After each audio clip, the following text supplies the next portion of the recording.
আবু উমামাহ রাদিয়াল্লাহু তাআলা আনহু হতে বর্ণিত। তিনি বলেন, জনৈক লোক রসূলুল্লাহ সাল্লাল্লাহু আলাইহি ওয়াসাল্লামকে জিজ্ঞেস করল, হে আল্লাহর রসূল, ঈমান কি? তিনি সাল্লাল্লাহু আলাইহি ওয়াসাল্লাম বললেন, যখন তোমাকে নেক সৎ কাজ আনন্দ দিবে ও খারাপ অসৎ কাজ পীড়া দিবে, তখন তুমি মুমিন।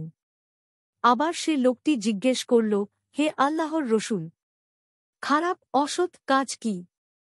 উত্তরে তিনি সাল্লাল্লাহু আলাইহি ওয়াসাল্লাম বললেন, যখন কোন কাজ করতে তোমার মনে দ্বিধা ও সন্দেহের উদ্রেক করে, তখন মনে করবে এটা গুনাহের কাজ, তখন তা ছেড়ে দিবে।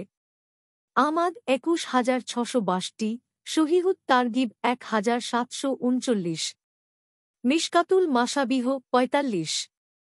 হাদিসটির মান সহিহ।